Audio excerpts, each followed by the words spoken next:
When I was a kid, I guess I lived in an average kind of family. Mum and dad both nurses, brother and sister, twins who are 5 years younger than me. I guess my life was quite uneventful, really. I think until I was about 12, when unfortunately my mum died, and that kind of changed everything, really. At home it was awful. I was quite depressed, obviously very traumatised, and kind of not knowing then what my life was going to be like. I guess it kind of destabilised me. About a year after that, my dad remarried, and I guess my life went from living in what was basically a functional family into a dysfunctional family.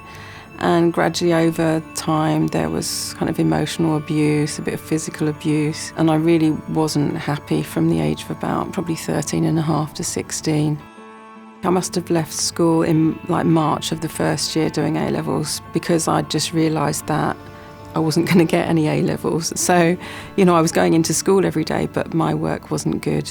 So I moved to London. I got a job working for a record company, RCA Records, and during that time I got married to my boyfriend when I was 20, had my daughter Emma when I was 21, and so left work then, and I thought, well, I'll have another baby and then I'll go back to work, because I was keen to go back to work. But that baby turned out to be twin boys, Sam and Ollie, who were born when I was 23. And then, unfortunately, my ex-husband, I think possibly was threatened by the fact that I was trying to go back into education. Things at home were not good at all. I think when the boys were about 1.5, one morning, I woke up about 5 or 6 in the morning to him shouting that he was going to kill us all. So I packed a suitcase, put the twins in the double buggy, and ran away, basically. It was the 18th of December, 1987. I won't ever forget that date. So 1 week before Christmas, we'd left home that morning. We got to the Refuge.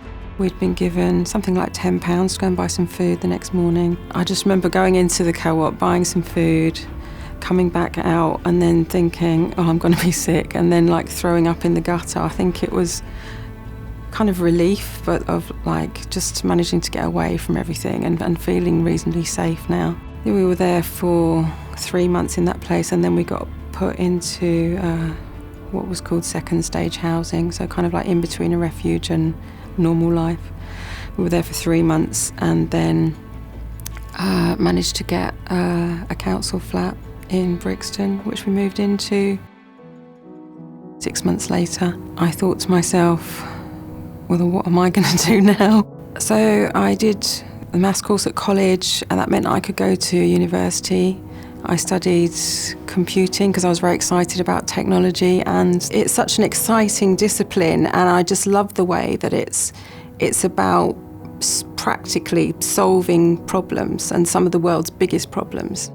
Even though I found a lot of the work and kind of life quite hard, I was very happy, really. My degree got easier as I went through, and so I applied for a PhD position, interviewed and got it, so started a PhD. And it took me 7 years in total to get a PhD. But, I had so many challenges being a single parent with 3 children. Now looking back, I just think, well, I managed to make it in 7 years, whereas at the time I was always beating myself up, like everyone else is getting their PhD and I still haven't got mine.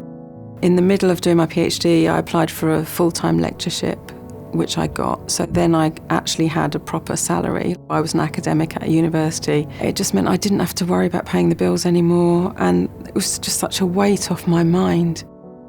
My career kind of developed into one where I had a foot in academia. I had an honorary professorship at UCL, but at the same time I was writing and giving lots of talks. So that was quite weird, really, to transition from someone who was scared to talk to anybody that I didn't know through to it actually being one of my favourite things to do now. To get to where I am now, it's taken a lot of effort. Just so much effort. I've had so many challenges, and lots of them have made me kind of stop where I am. But then at some point I've kept on going. I've kind of got back on it and just kept on going. So resilience has been massive for me, I think. If you're really unhappy at home, if you're a young person in a difficult position, or any age really, find people that will help you to get out of where you are. I think mentors have been really important in helping me. If you could be free from the challenges that you've got now, what would you want to be doing? What do you really care about?